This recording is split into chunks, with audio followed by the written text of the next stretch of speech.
Did you know your love for books could change lives? The For the Culture Book Awards isn't just any book contest.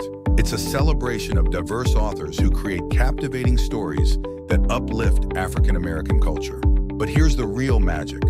All proceeds from this amazing contest go straight to the Meet the World Image Solutions essay and scholarship programs. Yup, you heard that right. Every submitted book doesn't just uplift an author. It supports students who need a helping hand with their education. It's a win-win. Imagine the joy of knowing your book could help fund scholarships for talented young minds. It's about giving back to the community and opening doors for the next generation of writers, thinkers, and leaders. Submit your recently published fiction novel, spread the word, and let's make a difference together. Let's turn the page to a brighter future, one book at a time. Feel the warm Caribbean breeze as you leave behind the noise of everyday life. Set sail on the Meet the World Writers Cruise. August 29th, 2025. An escape to a place where time stands still. And inspiration flows as freely as the ocean waves. No family, no work. Just you, your thoughts, and the endless horizon. Only 30 cabins are available. And the first 15 people to act get a $200 discount. Don't let this chance slip away. Your story deserves to be told. It's time to write your future bestseller. Hey, what's up, everybody? It's your girl, Dr. Rhonda M. Lawson, and I am back with a new episode of the Horizons Author Lounge. And tonight is going to go down. We're going to have so much fun. I hope you guys, first of all, got to see my two trailers at the very beginning. I told you guys that Meet the World Image Solutions was going to be doing it big in 24 and 25, and I did not lie to you. We have so much coming up. We have the Horticulture Book Awards, the deadline to submit, if you are an author and you are a fiction author, the deadline to submit your book is going to be November 1st. So you have time. You missed the deadline for the discount, but that's okay. It's not expensive. And as you saw in the trailer, all of the money that is raised goes toward the Meet the World Image Solutions essay and scholarship contest. So this is money well spent, and your book will get the exposure that it deserves. That's what we're all about here at Meet the World Image Solutions. And then you also saw in August 2025, we have the first ever Meet the World Writers Cruise. I'm so excited about that. You just saw the trailer for that. If you want to be a part of that, I'm going to show you the website. We're going to put it on the screen so you can get more information. It is only $100 to reserve your spot. So you can't beat that. Go ahead and grab your spot now, and then you can pay the rest of the deposit later. And then we'll give you all the time in the world to get the rest of your balance paid up. So that way you can go on this trip with us. This is going to be a cruise you are not going to forget. And I want to make sure that you are there for it. So that's what's going on. And a little bit later in the show, I am going to announce the lineup for the Meet the World Image Solutions Black History Month Literary Weekend, which will take place February 20th through the 22nd. So there is so much you need to be a part of. It's going down. That's all I'm saying. It's going down. Now, without any further ado, it's about to go down tonight, because the guest that we bringing on tonight, he is no stranger to Meet the World Image Solutions. He's been a part of the Black History Month Literary Weekend. I think I've had him in the Author Lounge a couple of times, and he's back. He has a new book that he's going to tell you guys all about. So without any further ado, hey Jacqueline, how you doing? Without any further ado, I would love for you all to welcome my friend, Mr. Omar Tyree. Hello. Hey, how you doing? It's Monday Night Football, and I'm on the podcast right before the game, so we're gonna have a good I time. know I'm you said excited. that too. Yeah, Don't worry, we yeah, will have you off the show in time for you to watch Monday Night Football because I'm going to be watching that game myself. So it's all good. yeah, yeah. Well, how are you tonight? Well, I just gotten back from Philadelphia. I had to take my youngest son up there because he hasn't been back home in Philadelphia in 13 years. And so I had to go ahead and introduce him to all the relatives that he didn't, remember and whatnot, hadn't seen in a while. And we got stuck in traffic on the way back. So it was Oh, like a dozen hours trying to get back. So I was wore out last night. So I'm in mellow mode right now because it was a late night last night. So I'll probably recuperate by tomorrow. I can believe that. You did a lot, but I tell you, you did a really important thing by taking your son back to meet his relatives. I Yeah, think right now we're in a world in a time where we're so busy that we yeah, can be in the same city with our family members and yep. not know them Yeah, because we're always doing so many things. yeah. So I had to make sure I did that and introduce them. I got about 5 to 7 family members we couldn't grab because they had stuff to do and I couldn't catch them. We only had like a weekend. So now we got 5 more we got to see next time we go up there. Oh, there you go. Now where are you living now? Yeah, originally from Philadelphia. So right Yes. now I live in Charlotte, and now it's from Pennsylvania down to North Carolina. Then we always skip through D.C. because I went to school at Howard. So you get in that D.C. Maryland area. I got a whole lot of friends and people that live there too. And then I got family in Richmond. So all the way down, I got family. But yesterday, once we got stuck in traffic, I said, "Yo, we got to get on home, man. I'm wore out." I can believe it. I can believe Yeah. it. So tell Yep. me what you have going on these days. I saw you a few weeks ago when I went to the Philadelphia Book Festival that was held by Literacy Nation. That was their first event, and I thought they did a phenomenal job with it. Yeah, well, I was at a lot of events since May. I've been on tour and the whole nine. So the Philadelphia event, that was one of the last that I was at. But now things about to pick up again. Howard's homecoming. I'm going to be at events there. I got Newport News event. I got invited to sorority in December. I got invited up to New York for a book club event. So I'm about to be busy again to keep Mm. pushing this book. So I'm about to keep doing it. So do you have a list published anywhere of where you're going to be so people can come out and support? Nah, I had that during the summer. You can go to Hot Lava Entertainment. I got a schedule for the summer. But once I wind down, the summer was like one after another. Now the events are more spaced out. So I just individually promote each event instead of having like a calendar because now they come in sporadically. It's not me setting them up, it's people calling me up. So with that, the schedule, you would have to keep changing it every week. But when I did my tour, it was already established, so you can put it there. But now it's like the 17th of October was already there, but they're already doing their marketing promotions, and I'm gonna do my flyer. But as far as having a schedule, it's so many changes and so many things popping up that I haven't done that for the winter. Okay, so then we should probably just stay in touch with your Instagram if we want to know where you're going to be next. Oh yeah, yeah. Instagram is only one, the number one Omar Tyree, and I'm trying to build up the clientele there because the young kids they got a big advantage on that. They know how to work the algorithms as they talk about. Right, right. I'm still trying to master that algorithm. Yeah. So talk to me about this new book you have out. Yeah, control. Everybody keeps asking me about film, and it's very hard for writers to produce films because we don't have that type of money. We got a little bit of money, but when you start talking about filmmaking, it can get expensive, particularly with our type of content, because you're talking about content that's on a higher level when we're writing and we got these characters and all these scenes. And it's not like you're making something up where you can think about the economics of it. When you're writing books, you're not thinking about how much it's going to cost. You're trying to write the hottest book. And then when the film people look at it, oh, this is going to be expensive. You got all this stuff in there. And so it becomes expensive. And so it's real hard for us to produce films. And so I was out of control with that. And I couldn't get the control I was used to with books. And so after X amount of years of trying and trying and trying, just the frustration sets in. And so I said, it's Mm. a lot of people that want to control things and are not in control. And the more you talk about it, people say, look, the stuff I can't control, I just let God control it and I just let it out of my hands because it can stress you out. And then people talk about mental health all the time.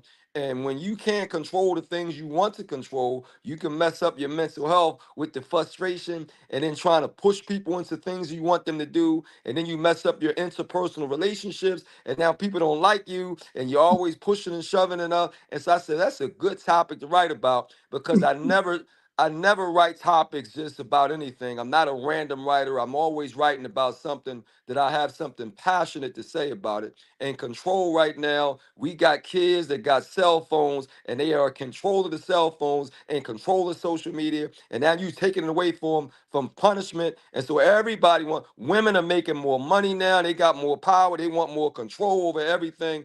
Everybody wants more control and it spazzes everybody out when you can't have it. You put a lot of thought into this one. Yeah.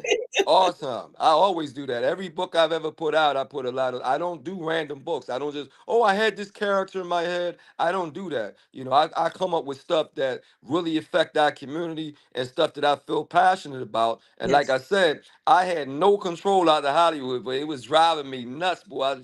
This daggone Hollywood place. And so I said, I gotta write about having a lack of control and what it can do to you because you can be a successful person and still be stressed out because you're trying to control something that you have no control over. Even your kids. It took me like 2 years to get my son back up to Philadelphia because he's grown now and he got a job. So I couldn't control. But when he's a kid, look, we going up to Philadelphia. You throw him in the car at 12 years old and you take him up to Philadelphia. But at Mhm. 25, I can't throw him in the car anymore. He's a grown man. So now I gotta negotiate with him to see when he can go. And so yeah, those control issues, all of us have different control issues that we have no control over, and then you can spaz out with it. So yeah, I wanted to write about that so we all can look at the mechanisms of control and how we can get out of whack with it. So now this book, does this center around a specific character who's lost control? Yeah, we have a therapist or, what they call a counselor. She Hmm. hasn't lost control, but she wants to be in control. Professional people, you walk into their office, they got things where they got things set up, they got a certain schedule, they got, that's control. I control my schedule, I'm the boss. And she has 6 clients that all have control issues in Atlanta. And so she goes down there and each client, she breaks them down and she's trying to help them. But just because you're trying to help somebody don't mean that they're gonna do the things that you ask them Exactly. to You're do. not going to accept Yeah. And so I got 3 men and 3 women all dealing with different control issues. So you can read that and pick out what character is closer to you, what character people like, what character is off the wall, what character you like the most, and the whole nine. And so it's a great vehicle. And of course, it's an excellent film vehicle. So when I was writing it, I was thinking about, real life actresses, real life people, real life, comedians, real life musicians that fit exactly what I was writing, even real life directors. And so you in Atlanta, so that's like the entertainment hub. And so 3 of them people were entertainers. I had a music producer, a music artist, and I had a film director. And of course, they want to be in control of what they're creating as well. And sometimes you can't be, it. so that's spazzing out. So yeah, I have some great characters in it, and it takes place in Atlanta. And my main therapist is from Camden, New Jersey, which is right across the bridge from Philadelphia. And they wish they had as much control as us Philadelphians, because we in a big city, but they right next to us in Camden. So she got a chip on her shoulder to prove that, she's big time too. So when she come down to Atlanta, she got control issues too. But when she's working with you, she's trying to contain that stuff. But you find out because she's the narrator. And so some of the things that she's doing and saying, you're like, hey, that's a little out of whack right there. But that's a great fun book to read. And it's another movie idea. Wow. So it does sound like a fun book to read. It sounds like a lot of twists and turns in it. Yeah, it does. Each character has different issues, and I got a surprise ending. And so I've been trying to have book clubs because I want to talk about the ending and whatnot. But a lot of people is takes longer to read now. So you don't control people's reading time, and they got so many distractions. Like the people watching us right now, they could be reading the book right now, but you got all the podcasts, you got all the cable television, you got streaming, you got working out and jogging, you got going to the gym. We have so many things to do now that it's hard to Yes. really sit down and read a book in 2 weeks like we used to do in the 90s. We got a whole lot more distractions, and that's another thing that you can't control. I can't control your distractions to make you read my book. And so I said, look, man, we got a lot of control issues. That's a great topic, and that's how I put my books together. I write stuff that are hot topics, and right now, mental health is a hot topic. And if you are out of control, that's a mental health issue. And I tell people all the time, a lot of homeless people have mental health issues because they got family.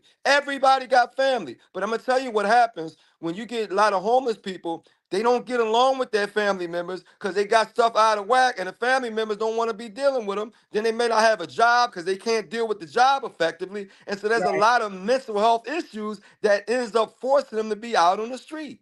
And I know that because I got family members that you couldn't put in the house because they tear something up or fight somebody and they just wouldn't do what you need them to do. So you said, well, look, if you're not going to control yourself in my house, then you're going to go out in the street. And they go right out in the street.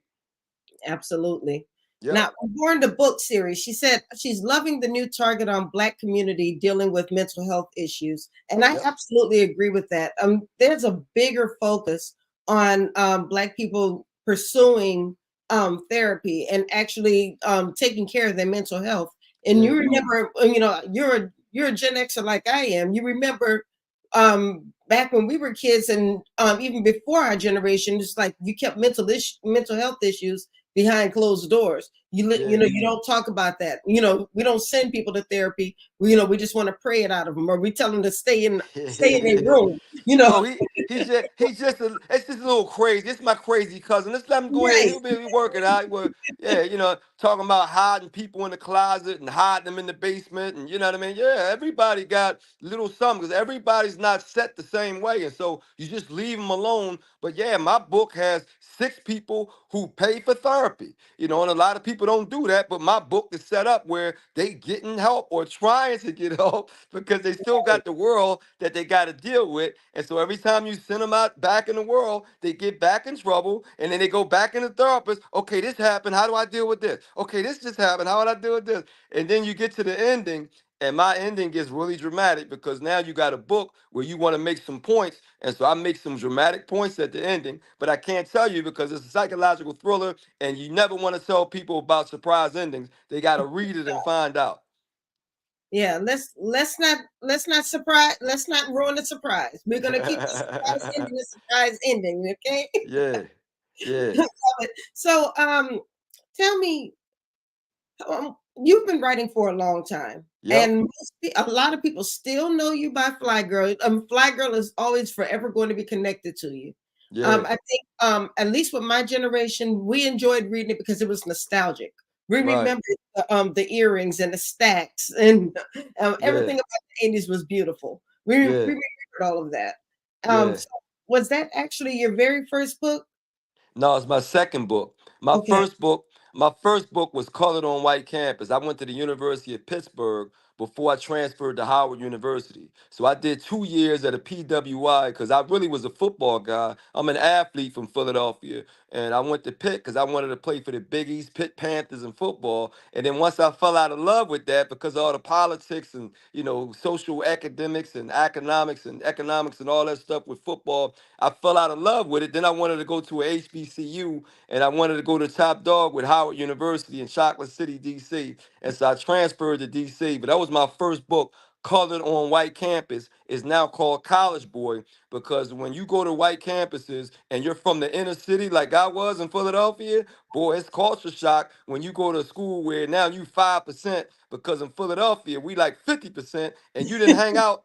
Yeah, you didn't hang out in the white neighborhoods. You know where they are, but you don't hang out. Now you going to a school where you 5% and it's 90% white folks. And so that was culture shock for me, and I had to deal with it at the University of Pittsburgh. But that was my first book, Fly Girl was second. But again, I'm always writing about topics. I don't just create characters. I always write about topics. And that first one was education in America, where we have to fight for our rights and fight for black freedom and fight for black, intelligence and fight for black history. And we gotta, make sure we're in all the books because they like to take us out the books like we wasn't here or something. So that's another thing I wrote about. And then I wrote, 30 other books. And so I got a whole list of stuff that are all about different topics, every single one of them. Mm. Well, I'm looking at we had a comment come in on Instagram. I think book reviews by Tara. She has read your book. Right. And she put this comment here. She said that ending. Wow. Yeah.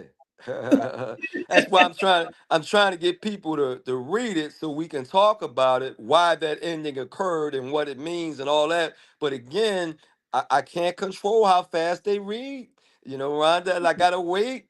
And so now I try to do 3 book club events, and all 3 times people were on the show like, oh, well, I haven't finished reading it yet. And I'm like, I can't talk about this book if you haven't finished reading it yet, because I don't want to give away anything. So I had to back up and say, all right, well, I'm just going to talk about general stuff. I can't really go into detail yet. So I can't wait to go into detail, Rhonda, about this particular book because of how it's set up. But I can't go into detail if the book club members ain't read it yet. I don't want to spoil anything for anybody. So You I gotta don't work control around it. that. You Yeah. gotta work around it. So I'm quite sure. And you tell me, is the book is it in print? Is it on Kindle? And is it on audio? It's on all of it. You know what I mean? It's a major Because I book. tell you, if you Yeah. wait for me to finish reading a book, because I do so much, it's gonna Yeah. take me forever to finish actually physically You reading a book. got audio book from R&B Exactly. Media. You got Kindle from anywhere you read Kindles, and you got the hardback because it just came out in May, so we put them out in the hardback first. Then it'll come out in softback next year. So yeah, it's in hardback right now, beautiful hardback, blue cover, and it's ready for you to read or listen to. And or get on your tablet or whatever from Kindle. So it's on all. I'm a major writer. It's a major book, so it's in all the different venues to get it. He said, I'm a major writer and it's a major book. Yeah, So yeah, because Esther yeah. Go Lawson ahead. asked a question. She said, Yeah. how do you get through your writer's block? I don't have writer's block. I tell people all the time, writer's block is fear of your own words. Do I want to say that? I don't want to say that. Should I say that? No, I ain't going to say that. I shouldn't say that.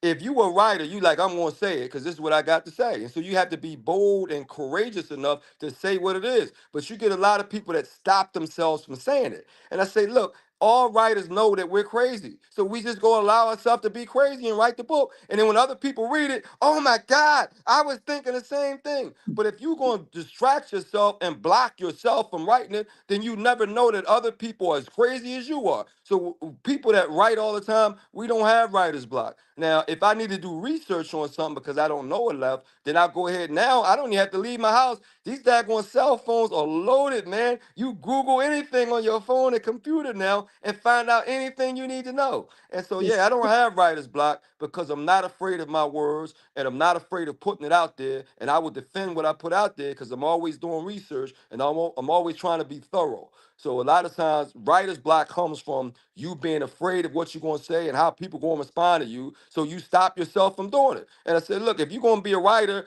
or a thinker or a rapper or a singer, all that stuff, you got to put your stuff out there and be confident. And that's what stops the people that, if they're not confident, I don't know about saying this. My mom might get mad. My boyfriend might get mad. So might get, so they don't do it. And that's where writer's block come from. I don't have that because when I put together a book I did, a lot of times it's fiction. So I'm not going to hurt anybody. And I know exactly what I want to say. And if you got a problem with it, let's talk about it because I'm always thorough on what I write. So I don't have writer's block.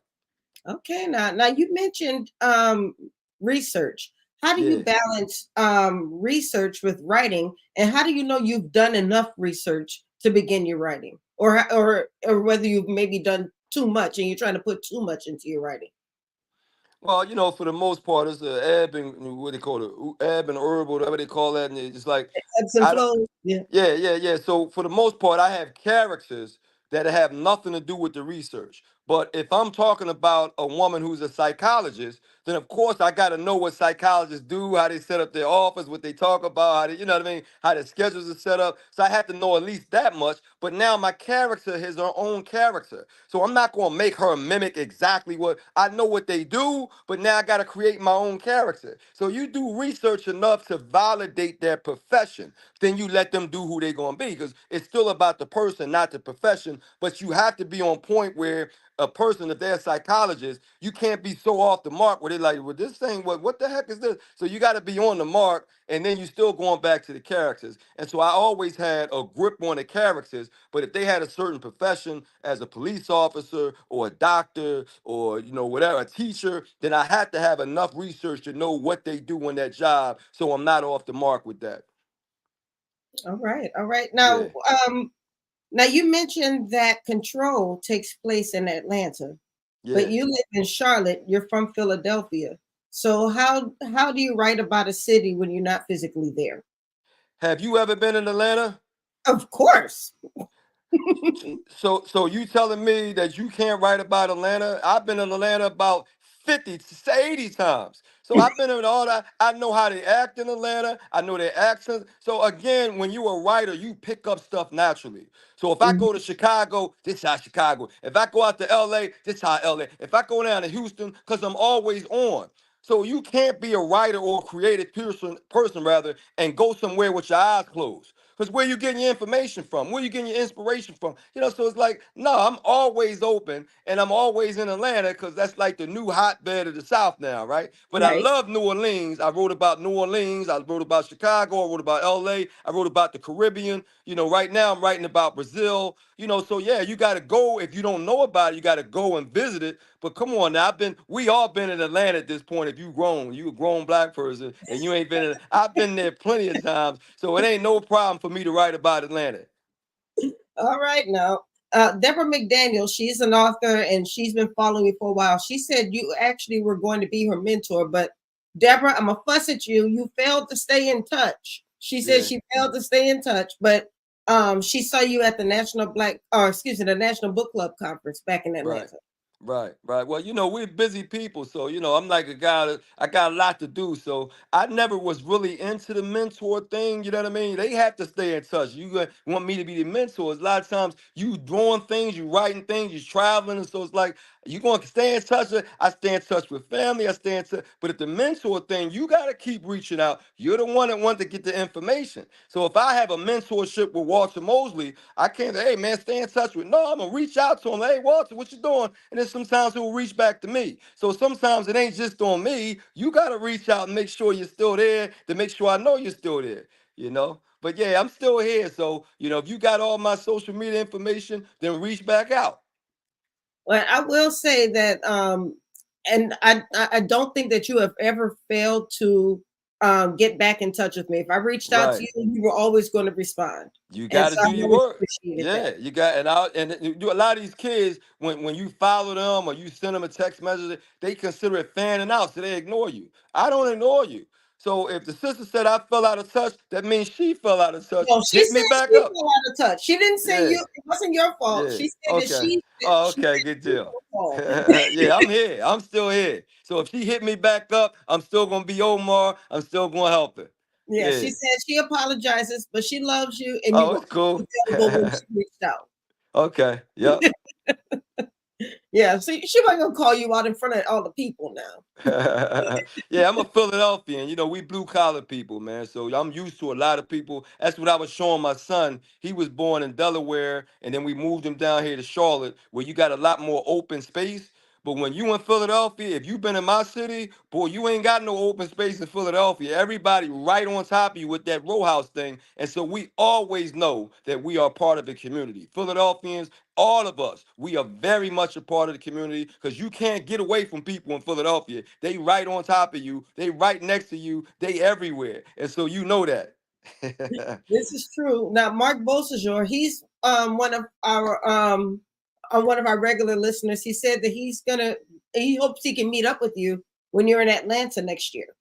Okay, all right, yeah, I'm gonna come back and then next year. We had a great time down there, and I always love coming to the big book events, and then Essence Books events, the Essence Music Festival. So I love all the big events. Harlem Book Festival, I missed it this year, but all the different book events, I love keep going to those. And if you show up at it, most likely I'll be there.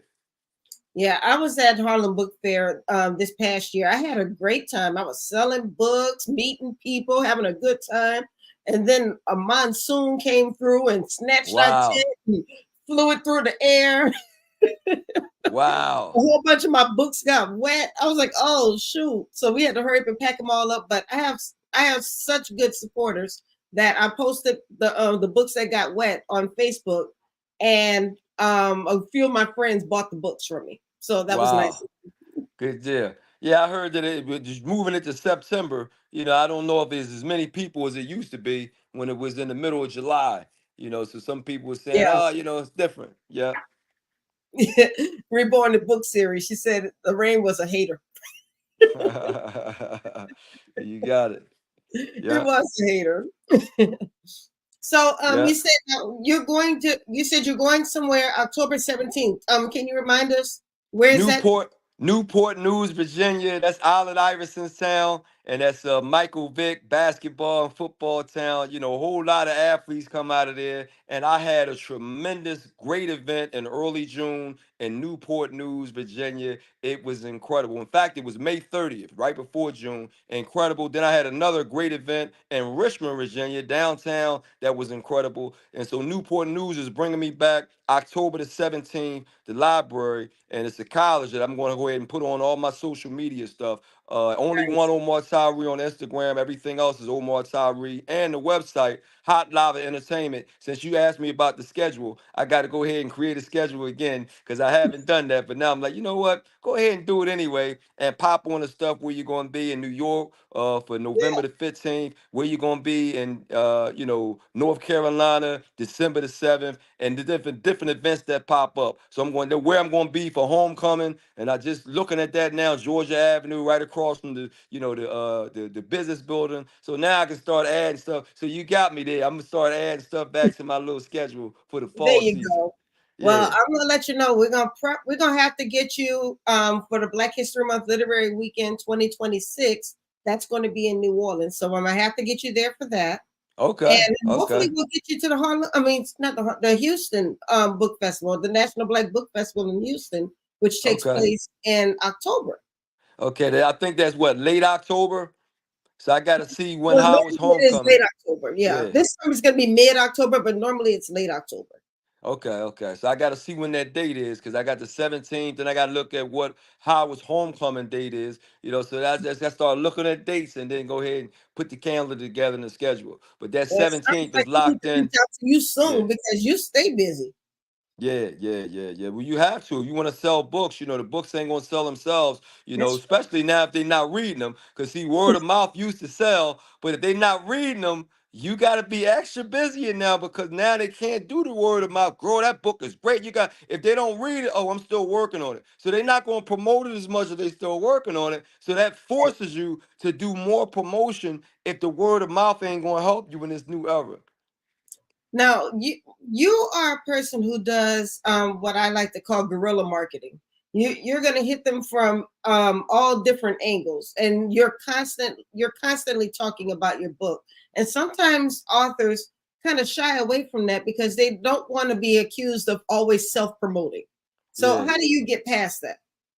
You're just gonna label me a self-promoter, so I don't mind. You know what I mean? I think I was on I was on Wendy Williams' show when she got kicked out of New York for talking too much about the celebrities in New York. So she came down to Philadelphia in the late 1990s, and I ended up on her show a lot. She would write me on to talk about relationships and stuff, and she called me the king of self-promotion. And the Mm. reason being, we don't hire, like PR people year round because our books are seasonal. I might get one book a year, so I might do a tour during, the 2 months in which the book is out. Then I got to go back and write my next book. So I only have 2 months. So I'm not gonna have a PR person year round. So I had to do my own promoting, during the year round because I'm not gonna hire somebody if I'm really only promoting for 2 months. So during the other parts where I'm not hiring a PR person, I gotta be ready to talk. I gotta be ready to do my own stuff. And I'm a journalism major. I came out of the school of communication. So I know how to market and promote, and I'm not shy and bashful. And then goes my city again. Philadelphia is one of the loudest, proudest cities as you go get. And so if I bring up the name Kevin Hart and Will Smith and Meek Mill and what's the boy name, Gilly the King, you got one of the hottest podcasts. These are all very aggressive talking, marketing people. Because again, when we have to impact people in Philadelphia, you're not going to be shy. We ain't got time to be shy. So when people say all this self-promotion, I don't mind because I'm coming from a city that self-promotes all the time. Kevin Hart is on every daggone thing. So we don't mind it in Philadelphia, and that's where I come from. So I got that same personality. I'm going to market and promote, and if you don't like it, I apologize. All right, all right. I love it. So we're Yeah. going to take a slight break. I had promised, I mentioned the Black History Month Literary Weekend. I do this every February, and the next Black History Month Literary Weekend will be February 20th through the 22nd, and right here in the DMV. Okay, good So deal. I promised the authors, because I've been getting these messages, and some of them, I'm not going to say any names, Mark, have actually been coming on the show saying, when are you going to do the author lineup? So tonight, I am going to announce the authors who are going to be a part of Black History Month Literary Weekend 2025. So we're going to take a quick break, and I want you to watch this video.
All right.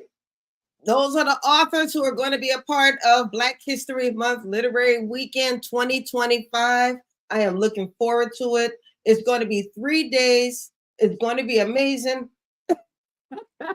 Mark said, "What, you dime me out?" No, I didn't dime you out, Mark. You know I love you. So on Thursday, the 20th, we are going to have a social at the Urban Grape, which is a beautiful Black-owned winery right in downtown DC. You're right, Tori. Tori, I forgot you. Tori's a part of it too. My bad, Tori. I love you. You in there.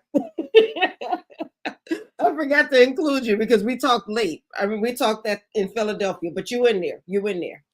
But on the 20th, it's going to be the Urban Grape. On the 21st, we're going to be visiting schools. Some of us who participated last year remember that we got invited to a middle school at the very last minute, like the night before we had to be there. We got invited to this middle school. So we went, they loved us, and they asked us to come back and do a bigger presentation. So we are going back to Ernest Just Middle School, which is in, I believe, Bowie, Maryland, which is Prince George's County. And then on the 22nd is our big event, our Ivory and Cream Affair Literary Jazz Brunch. That's where we're going to have our live band. We're going to have our gourmet meal. We're going to meet all of the authors. That's where we're going to meet our guest speakers. As you can see, that's Nalena Kai, as well as Dr. Regina Jennings. Dr. Jennings is a member of the original Black Panther Party. So, she had some stories to tell. So we're looking forward to having all of them out. And especially Tori, Reborn the Book Series, she's going to be there as well. and I'm going to redo this video to make sure that she is included in it. So send me a new picture, Tori. Go ahead and just text it to me, and I'll take care of you tonight. Don't worry about it. Um, but that's what we have going on. So without any further ado, let's run on back to Mr. Omar Tyree, and let's go ahead and get some more of these jewels that he's been dropping all night. I've been having a good time. Now, when you did my Black History Month event a few years ago, that's when we did the virtual event. Mm-hmm. And we're never going to forget that interview because one of the things you were doing was talking about how, and just like how you talked about earlier today, so many authors out here have great stories that need to be movies, but Right. everybody doesn't have the budget to Right. turn their book into a movie. So you've been going out there pounding the pavement and really ringing the horn to get more books turned into movies. I haven't done it lately. I stopped doing it because I can control it. So this book is a tantrum. I'm like, I'm done, man. I'm tired of going out there, And then you start getting a bad name because they start saying how pushy you are and how what I mean. You get an attitude, you're impatient, and then you don't want to compromise, because a lot of times they don't even read your work. And now everybody want 90-minute movies. Now you already know when you write a book, we already got to cut a whole lot of it. You ain't cutting it down to 90 minutes. This ain't no comedy. Like, what are you doing? Like, come on, like the 2 hours, you can't, 90 minutes. But so that's what and then they start changing characters and changing scenes. And it's like, yo, dude, if you doing all that, then you're not really interested in the book. So it's just so many different hangups, and then who they want to cast in the movie, and then who they want to, direct in the movie. And so then they don't want you to have any say so. They don't even want you to market sometimes. No, shut up. We got this. You get back to writing the book. You're going to benefit from it. Wait a minute. I'm the creator of this. I got something to say in what you're doing with this. So, and then again, you got my personality, Rhonda. I'm Yep. not no sit in the back of the car person. So now I'm like, whoa, you're not going to take my baby and do whatever you want with it. And then you're going to put me in front of an audience. And now I got to explain why you did this and why you did that and why you did this. And I had no control over it. You not gonna get Omar looking like a complete fool. And so now it's a problem because if you actually think about most of the creative people, they are control freaks. Tyler Perry, That's right? why he writes, produces, Spike directs. Lee, Spike Lee, Yep. right? John Singleton ain't here no more, but when he was here, he ain't no step and fetching brother. Oh no, no, he ain't. So when you start talking about creatives, they not people that just say, do whatever you do. I'm just happy to be here. No. They want a certain design, certain things that they want to accomplish because they're creators. And I'm the same way. So I can't just give you one of my books and let you do whatever you do with it. And then you put me in front of an audience and I got to explain why you did this and why I look like. And so it's hard, man, to just give up your baby and let them do some incorrect things with it. You got to protect that thing to make sure it's created right and treated right. And they don't want to give you that power. They do not want to give a writer that power. Even with white folks, they will argue with Stephen King, they will argue with Anne Rice, and then John Crichton, yeah, he started his own production company to make sure he could do the stuff that he wanted to do the way he wanted to do it. Then Right. you got John Gresham with all the lawyer books. Now, am I going to be involved or not? Because these books are complicated. And so, yeah, they try to push you out as an author. And I'm like, wait a minute, I created this. How you going to push out the person that created it? You're not even going to consult with me? So yeah, it's really hard for us writers out there, really hard. Yeah, it is hard. Now, Deborah McDaniel suggested why not use an independent filmmaker? Is there a reason why you haven't gone that route? Well, if they got independent money that's big enough to do it, then we go ahead and rock and roll. But this is what happens. This is what happens, right? I got a lot of books. I got different levels, right? Fly Girl, everybody talk about that. You not getting Fly Girl for $1 million. It ain't going to happen independent because there's too much stuff I got to shoot, and I don't want nobody talking about, well, that was cheap and it didn't look this. So you might have a budget of $10 million. Does the independent have 10 million? And so that's where you get into complex, because if you don't shoot it correctly and you don't have enough money to shoot all the scenes, and now people they're going to castrate me for that. So I'm like, I can't do that, man. Then I try to offer them a book that ain't as complicated. How about we do Sweet St. Louis? No, I want Fly Girl. Look, you can't afford Fly Girl. Let's do Sweet St. Louis. No, I don't want Sweet St. And so that becomes a battle. I'm trying to give you a book that you can afford with your budget, but you want Fly Girl. Well, when you go into a car dealership, if you ain't got Rolls Royce money, don't go in there thinking you're going to come out with a Rolls Royce. It ain't going to happen. You got to be happy with that Honda. And so with independent people, I don't mind doing that, but they always want Fly Girl or one of my more complicated books. And it's like, yo, dude, the reason why there's levels to this, because there's levels to this. And you're not Right. going to do Fly Girl for a couple $1,000,000. Leslie is another complicated film based in New Orleans. You're not going to do Leslie for a couple dollars. It's not going to happen. So my independent projects are stuff that I create brand new to fit the budget. But then a lot of times people immediately, oh, well, I don't want that small time movie. I want a big time. Well, you got to get big time money to get a big time movie. You know, you're It not makes, doing it makes no a lot of sense. superhero. Yeah, you're not doing no superhero movie without showing all the special effects and stuff. That daggone Black Panther, very expensive movie. You know? Go That's very true. ahead. No, I mean, I feel the same way. I've not turned any of my books into movies yet. There's one of my books is a book that I really want to turn into a movie because it's such a powerful story. But Omar, where are you? Omar went black. He's gonna come back in a second. But what I was saying is that because my book Twilight is such a powerful story. For those of you who have read the story, you know the book is You all got to about. bring me back in. There So I you got to are. watch that. What happened? Can you hear me? Can you bring? Oh, he When we lost. go back in. You're Mike, in. cut me off. Who cut you off? Am I back on? Yes. So I got to go out and come back in. You No, think I got to you go out and come back in? Because you I can't good. hear. Let me see. I don't think he can hear me, y'all. Uh, I want to finish telling my story, but I'm scared he's gonna pop back up again.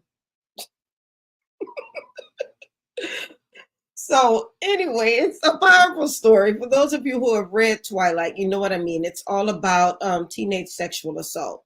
And I don't want that story to be watered down. So I'm not saying that I need to sell the book for $10 million, but I want to make sure that if I do sell the book, that somebody is going to respect the story and tell the story right. So I do understand where Omar is coming from when he talks about certain stories and certain books and how you can't afford to have them watered down, or somebody just approach the book in a cheap way or a low budget way. You want them to make sure that they do it correctly. Okay, Omar is back. Yeah.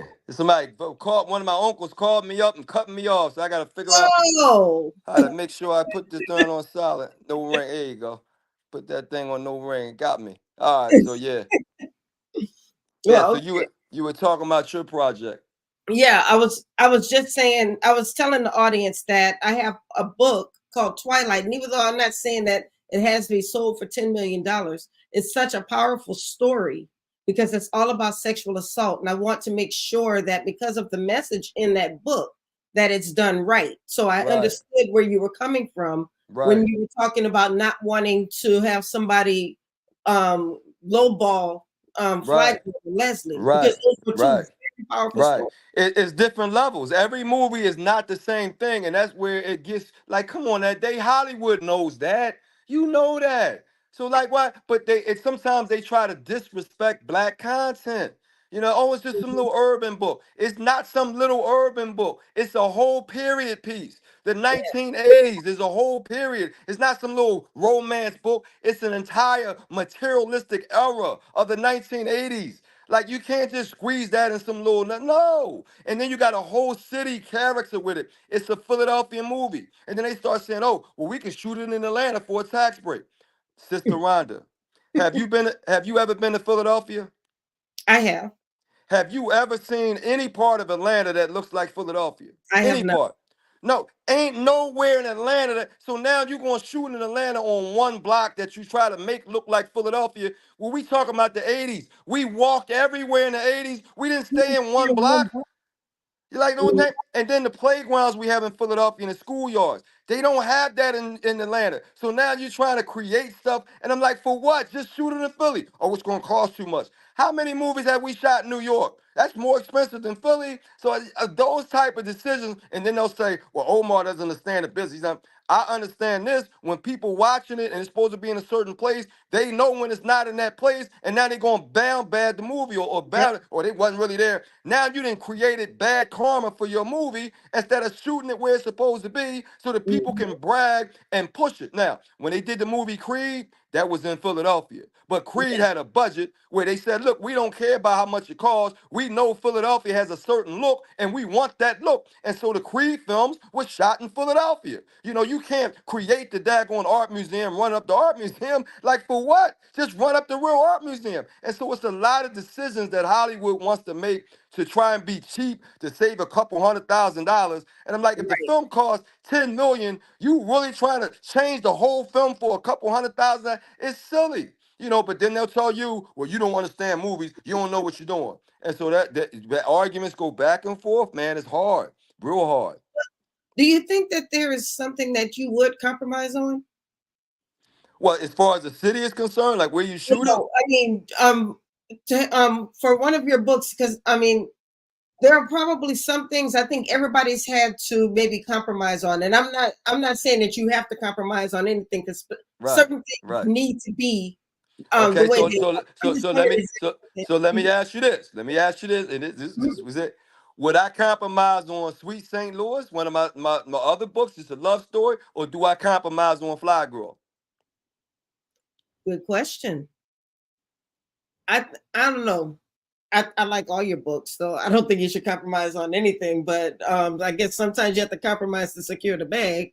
But and that's why I'm wondering: is there something that you would give on, give a little on? And I don't want you But to say it out loud because then somebody's going like, "Well, I saw you on this show, and you said that you didn't care if it was in Atlanta instead of Philadelphia." I don't want anybody to say But something like it's the same thing, Rhonda. They that. still gonna go after Fly Girl. So it doesn't matter. So even if I'm willing to compromise, do right, man. If I'm willing to compromise, just say no. If I'm willing to compromise, Leslie, can we have Fly Girl? Can you? I like it doesn't matter. So if you can't even I'm like, come on, man, you gonna go after the number one book that everybody want, and you want me to skip? Stop it. Take one of the. It will. You're out of control. You don't have any control. And that's why I had to write that book. It will spin your mind around in circles like The Exorcist. So yeah, I would be willing to compromise, but not on Fly Girl. No. Makes total sense. Makes total sense. Well, Yeah, let's start on unfortunately, something easier, something less expensive, something that I ain't gonna get beat up for. Cause I'm definitely gonna get beat up for Fly Girl if you don't do oh, it right. oh, you absolutely will. If Black Girl is not done right, people will know.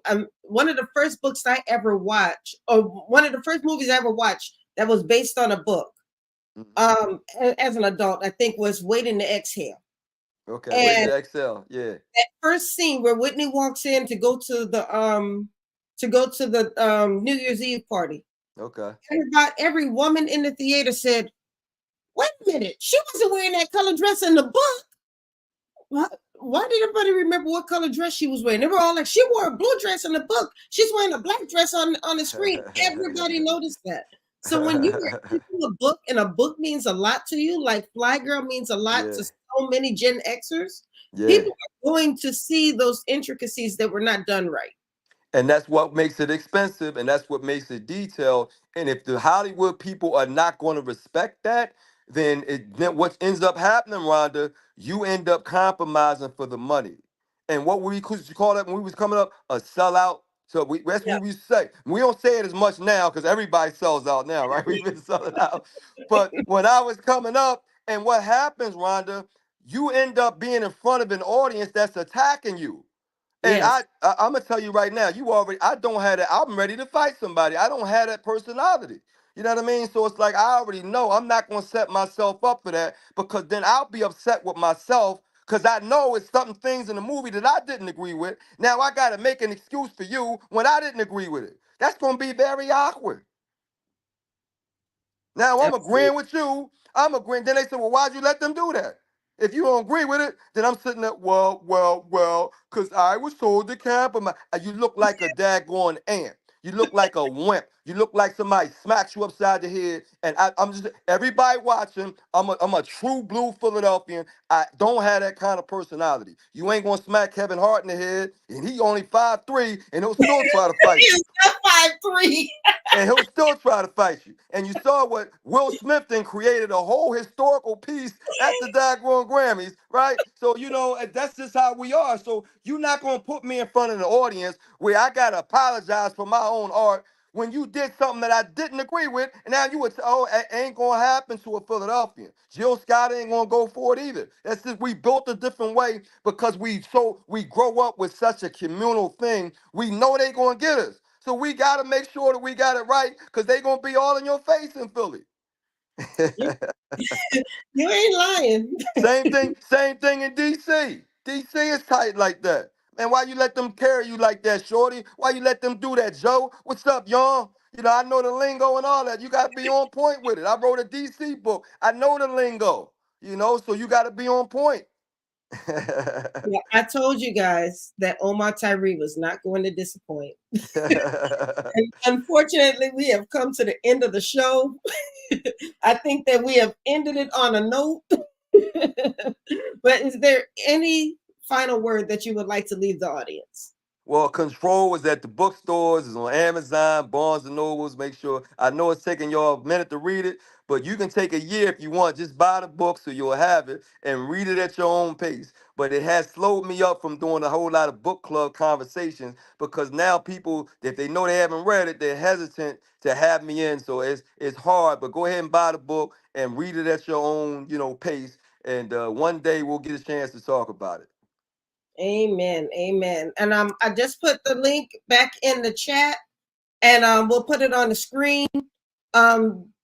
People can go to Hot Lava Entertainment to find the book, correct? Is that right? Yeah, you go in there and we got a link that takes you right to a link to make an order. I think the link goes to either Kensington, which is the publisher, or Amazon. So we got a link at Hot Lava Entertainment. But wherever you go to buy a book, if you type in Amazon or just type in Control by Omar Tyree, it will put, it's amazing. Like, where do I get the book? Do you have a phone? Type up the daggone book. It's that easy now. Like, you know what I mean? It's not, and that's why I had to tell you, it's a major book. It ain't like some, some side story. No, it's a major book. Type it up in your phone and it'll pop up wherever you want to order it from.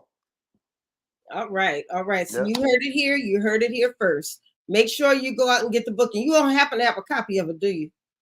Oh, so let me grab one. Yeah, you can call me out. So me walk in here, You're grab supposed one of to these have it copies. with you. Well, I was sitting down. I figured you had a copy. All right, there you go, right there.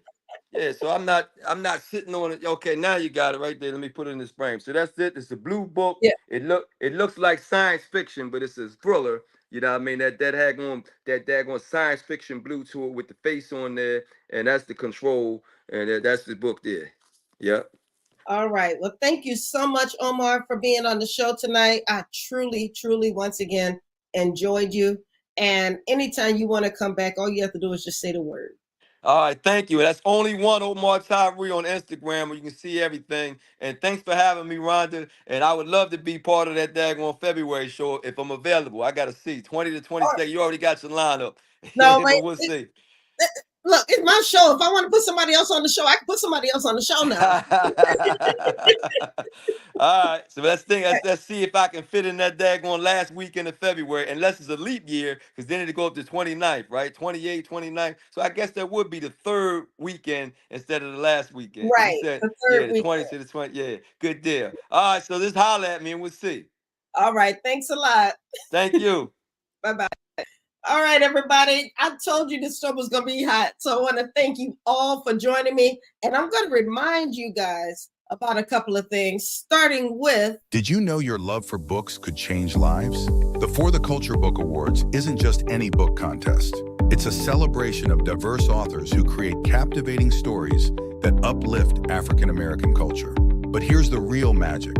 All proceeds from this amazing contest go straight to the Meet the World Image Solutions essay and scholarship programs.